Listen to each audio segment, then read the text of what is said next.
Hello everyone, it's Justin Adkins here for the Scrapbook and Cards Today YouTube channel, and I've got a pumpkin spice filled card that I'm so excited to share with you today.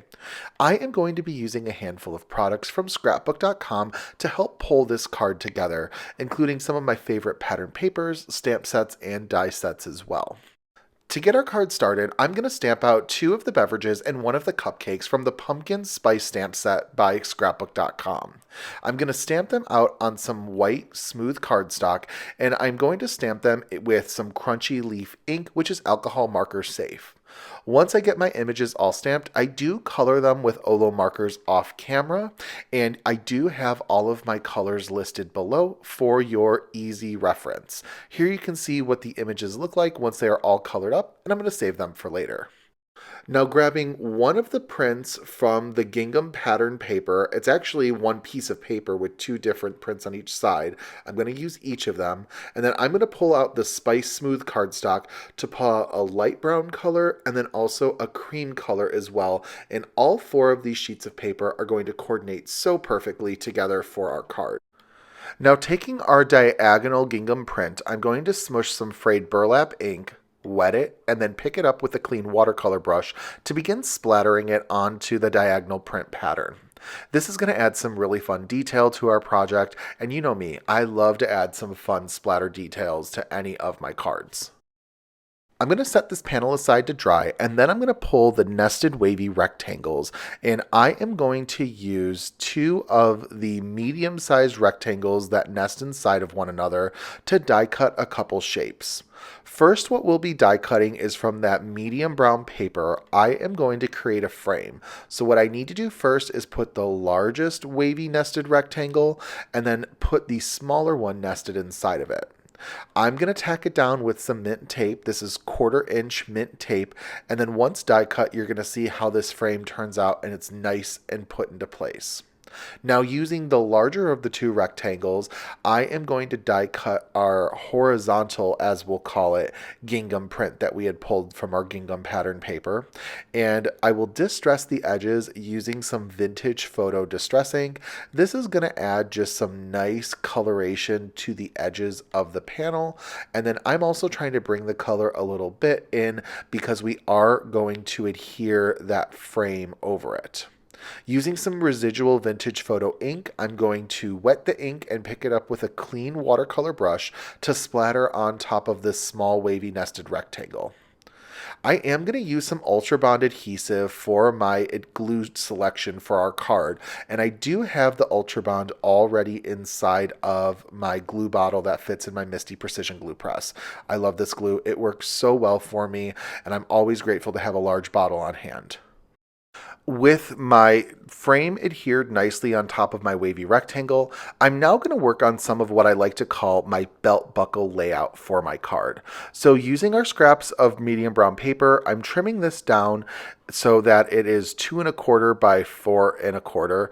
And our scrap piece of gingham is 2 by 4 1/4 inches so that it'll fit nicely inside one another. I'm pulling out my vintage photo distress ink once again, and I'm distressing the edges of the gingham rectangle that we just cut with our paper trimmer.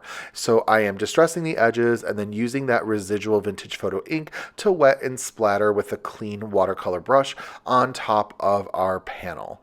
This is going to continue to add a lot of interest to our card, and it's also going to give it some cohesiveness with all of the different elements.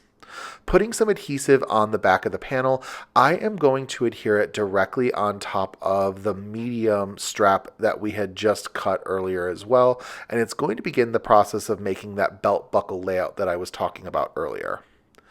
Pulling in some rusty hinge distress ink, I go ahead and distress the edges of the main panel of our card so that it gives it a little bit of an orangey glow.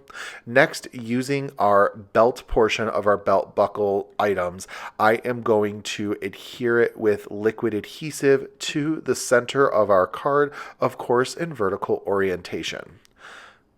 Let's work a little bit on our sentiment. So I am taking the pumpkin spice stamp set and I'm going to stamp out the sentiment that says Hello Fall, and then also the longer sentiment that says Pumpkin Spice Season is Here. And we're going to stamp it out onto the cream paper we pulled from the Spice Smooth cardstock in Rusty Hinge ink.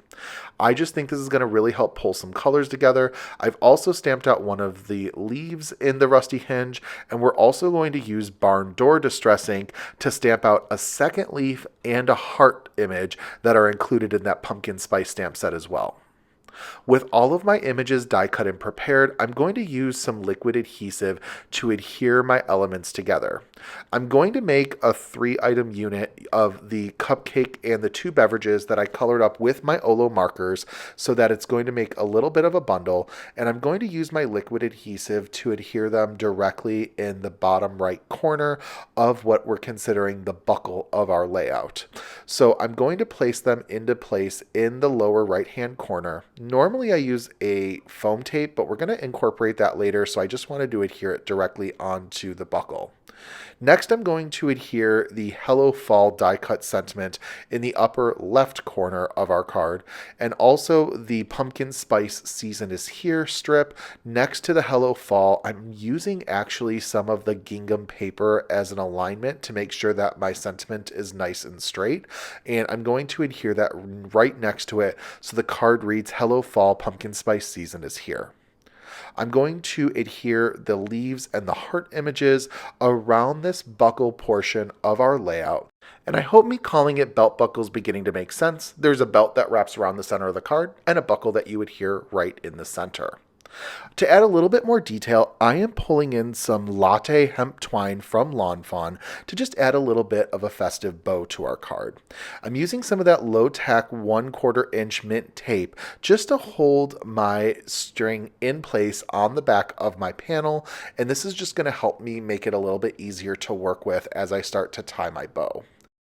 Now, I wanted to have my bow in the lower left-hand portion of my buckle, so I have it all tied. I try to just think about however I like to tie my shoes. That's how I'm going to go ahead and tie this bow.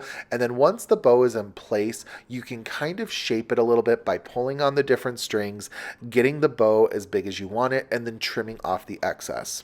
Now, what's nice is on the back side, because I did tape the twine down, I can kind of pull on it a little bit as well if I need it to be tighter.